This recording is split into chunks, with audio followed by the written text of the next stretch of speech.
I'm Nick Whalen from RotoWire. We got 5 bold predictions for you for week 6 of the fantasy football season. Number 1, and it pains me to say this, but I think the Jags come back down to earth. I think the party's over. I think the Bears take them down in London. And I think Caleb Williams throws for over 300 yards and at least 2 more touchdowns. Look, the throwbacks came through for the Jags. We got to give them their credit here. They got off the schneid. They're no longer the only winless team in the NFL. Trevor Lawrence had arguably the best game of his career. But we were reminded throughout this game, and especially in the fourth quarter, of just how bad this Jacksonville defense is. Jags had that game locked up. They allowed an alarming number of chunk plays, allowed the Colts to rally back from a 14-point deficit in like 2.5 minutes. Jacksonville ended up needing a late field goal to win that game. We saw some encouraging things for the Jags on offense, no doubt, but this defense is going to lose them plenty of games going forward, and I think that starts this week. Jacksonville 30th in defensive EPA through 5 games. They're dead last in the NFL in pass defense EPA. The Bears, yeah, they're still a work in progress in their own right, but Caleb Williams has looked much better. He's looked more settled in these last few weeks. Offensive line is starting to play better. They're getting the running game going. I thought Caleb had the best game of his career against a similarly bad Panthers defense last week. I think he goes for his 3rd 300-plus yard multi-touchdown game in the last 4 weeks, and that Bears defense is able to take care of business against the Jags. DJ Moore, by the way, I think he's set for another big week as well. We'll say he goes for over 100 yards and at least 1 touchdown as the Bears get the W in London. All right, next up, we got to talk about the game of the week, at least in my opinion. Commanders and Ravens. We're going to say the Commanders win this game in Baltimore, and Jaden Daniels becomes a legitimate MVP candidate, if not the MVP betting favorite after week 6. So here we go. Deep down, do I think the Ravens win this game? Probably. They are nearly a 7-point favorite, but it's not like that's really meant much so far this season. If anything, being one of the biggest favorites of the week has been a dangerous spot. We've already seen the Ravens go down as huge favorites against Vegas back in week 2. And this Washington team is rolling right now. Couldn't be playing a whole lot better offensively. Number 1 in offense in the NFL by a mile. Number 1 in rush EPA. Number 2 in pass EPA. Jaden Daniels, he's the real deal. I'm all in. He's made it look easy these last few games, including last week against the Browns. Shook off an early interception at the goal line, was fantastic the rest of that game. Washington has scored 30-plus now in 3 straight games. They're the best team in football on 3rd downs. They're 8 of 8 converting 4th downs this season. Terry McLaurin has reemerged as one of the most underrated elite wide receivers in the NFL. With all that said, this will be easily the toughest test of the season for Washington. No question about that. Toughest test of Jaden Daniels' brief NFL career. I just said the Commanders, they're rolling. Yeah, well, so are the Ravens. I mean, they blew out the Bills in week 4. They put 41 on the Bengals last week. I mean, everybody's doing that to the Bengals, it feels like. But still, did that on the road in Cincinnati in a divisional game. But this Baltimore defense, it does have some holes. The secondary in particular has been an issue. We just saw Joe Burrow carve them up last week. Baltimore very lucky to walk out of that game with a win. They can thank the Cincinnati Bengals holder for that above all else. So Washington's going to have to answer some big questions on the defensive side of the ball. No question about that. I mean, if they're going to win this game, they're going to have to get some stops at some point. But that defense is coming around. They've held up well of late. You give them a lot of credit for holding down the Cardinals in that week 4 game. I know. Baltimore is a completely different animal. They are a much better team than the Arizona Cardinals. They're running all over everybody right now. But I think Washington can go score for score with the Baltimore Ravens. It's really just a matter of whether or not they can get enough stops. But hey, this is bold predictions after all. So we're taking the Commanders to go into Baltimore, win this game straight up. And Jaden Daniels' MVP case goes from, fun early season story to a real narrative that we have to take seriously. He's 10-1 right now, by the way, at DraftKings to win MVP. No rookie has won the MVP award in the Super Bowl era. Last time it happened, Jim Brown, all the way back in 1957. That is a very long time ago. Before we get to our next prediction, please give this video a like if you're enjoying it, and make sure you're subscribed to the RotoWire YouTube channel. You can check out our other football channel as well, RotoWire Fantasy Football. Going to continue to bring you a ton of great football content throughout the rest of the NFL season. All right, our third bold prediction for week 6.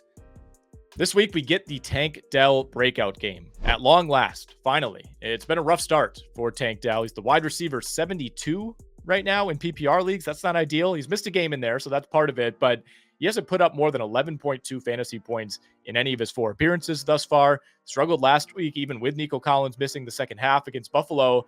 But a matchup against the Patriots with Collins out this week is exactly what Tank Dell needs to get back on track.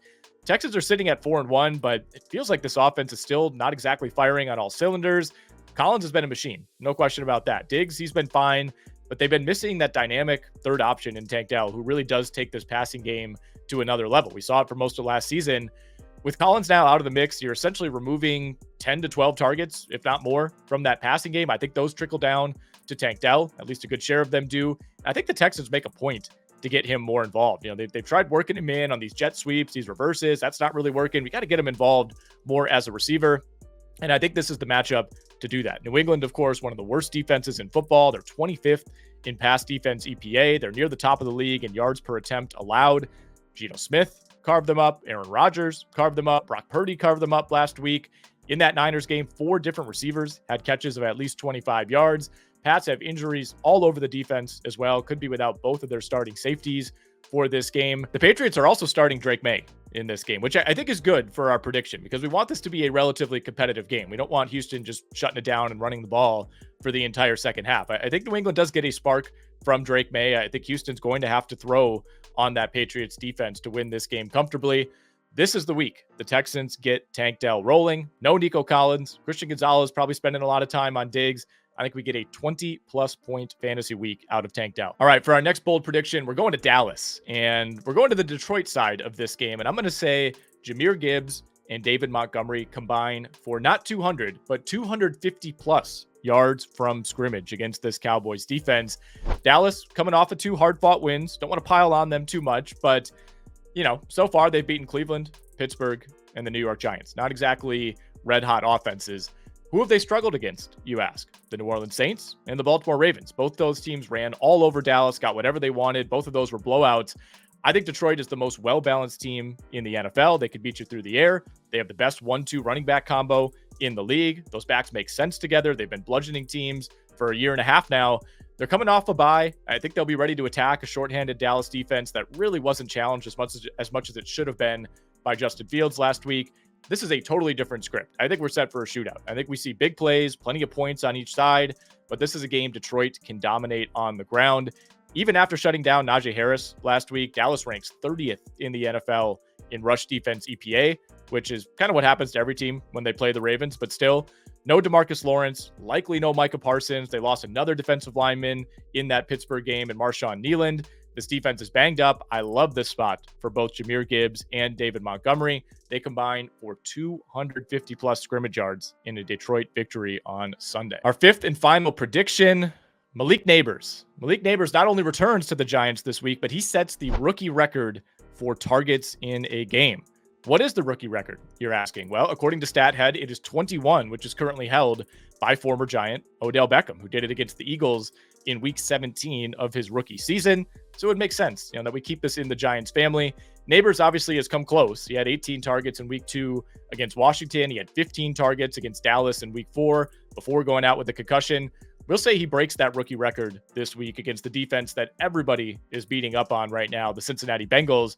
Just in the last few weeks, we've seen Washington, Carolina, and most recently Baltimore walk all over this Bengals defense. Those 3 teams average well over 400 yards of total offense. Now, the Giants don't have that level of firepower. We know that, but they've done a great job putting together sustained drives, controlling the clock, picking up first downs in timely moments.